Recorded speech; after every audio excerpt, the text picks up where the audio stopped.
Everyone's your girl, Lady Naomi. This is episode 2 of season 4 of Empire. Okay, this is my second review that I'm gonna be doing. Guys, please like and share when you see this video and comment. Okay, let me know how you guys think I'm doing on the videos. Okay, so like I tell you guys, I watch it late, so the videos won't be up to the next day. So it started with Lucius in the bathtub.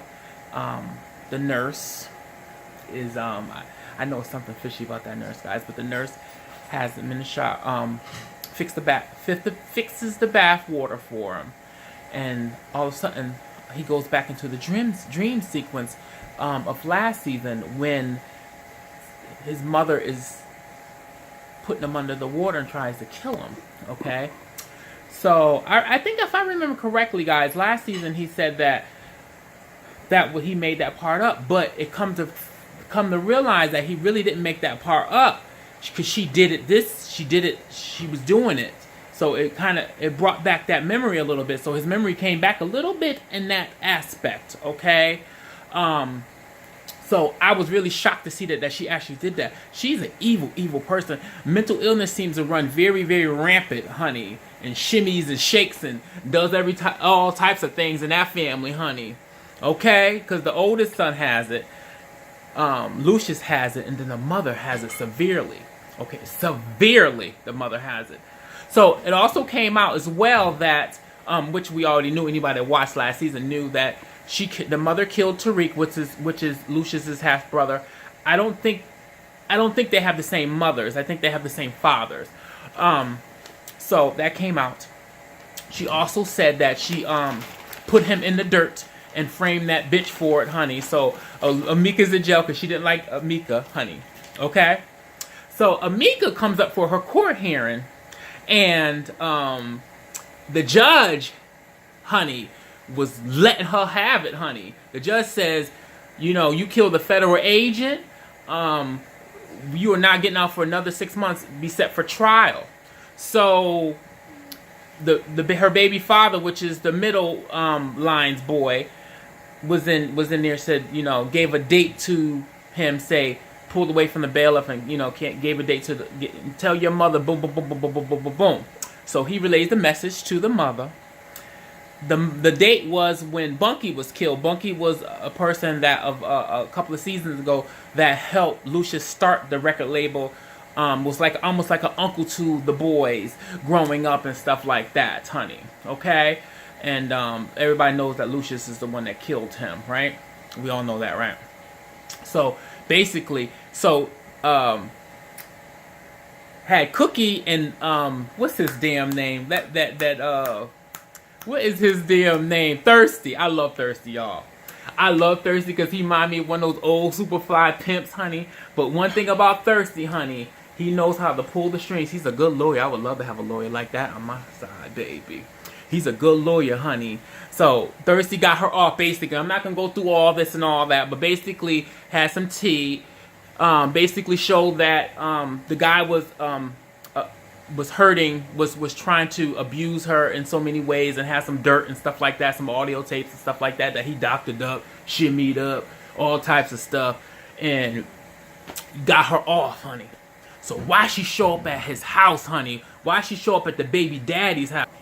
So baby, she shows up at Hakeem's house, honey, and Tatiana's holding her baby. She got out of jail, baby, on a rainy, thundery night. Got out of jail, honey, and Hakeem has Tatiana holding the baby. Her baby, okay? She gave birth to the baby, and she got this other girl that she's been in competition with for the whole last couple of seasons holding her baby. She's raising her baby, okay? Because they just knew Anika was gonna be under the jail, honey. They knew she was gonna go down for the count, honey. Everybody just knew that, honey. But Mr. Thirsty got her off, honey, and she popped up at that door real fierce, real quick, and in a hurry.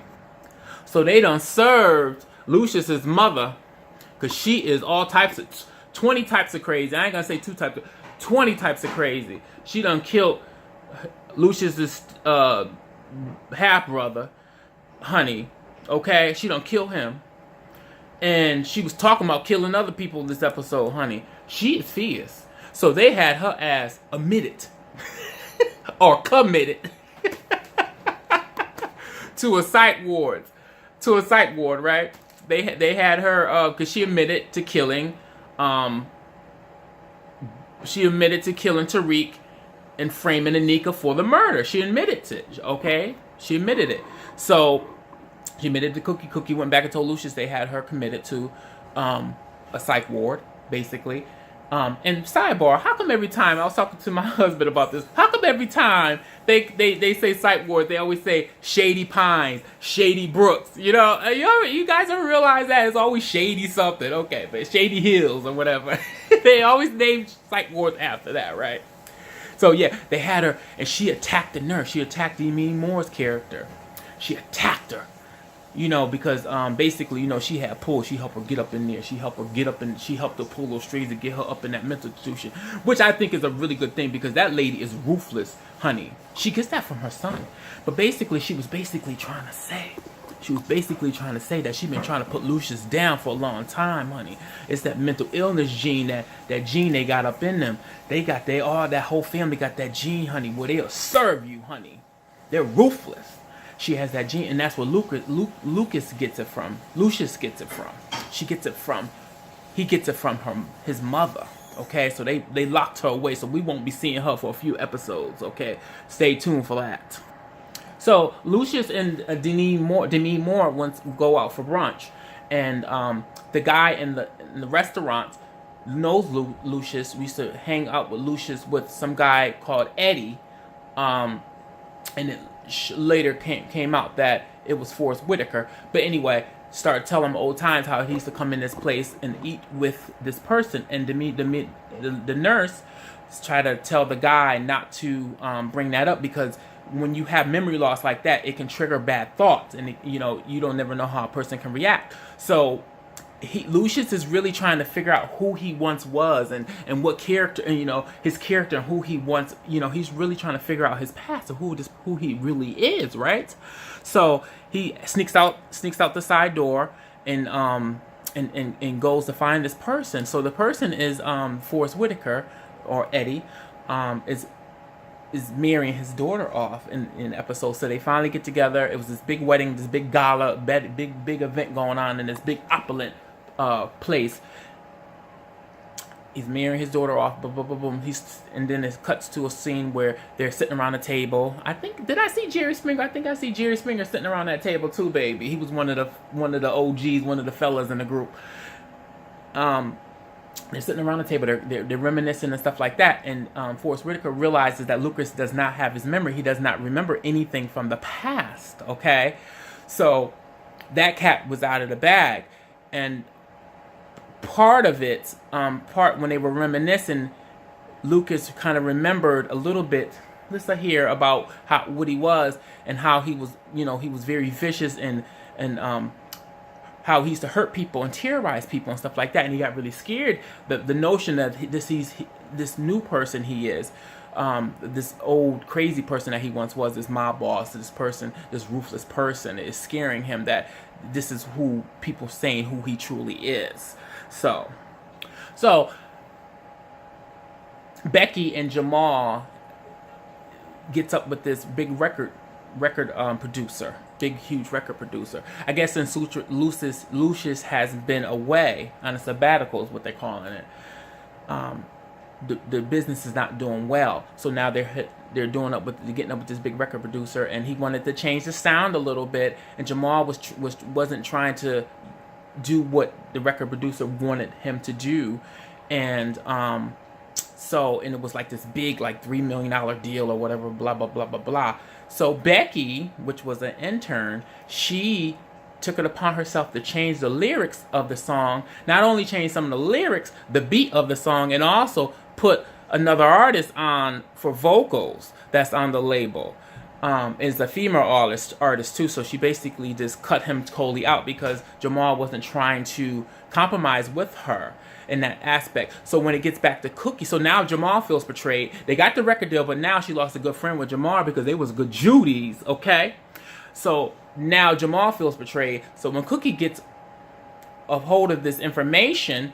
They're kind of scared to tell her about it. But Cookie gives her a promotion, so she's no longer intern. She is whatever, and a 30% raise. Okay, so it's interesting. Now Cookie she's thinking from business standpoint. Jamal is in his feelings about it, and now Becky potentially may have lost a friend, or they're like brother and sister, like really close. So I'm interested to see where that's gonna go. Okay, because I can understand feeling betrayed. Comes up too that they're doing.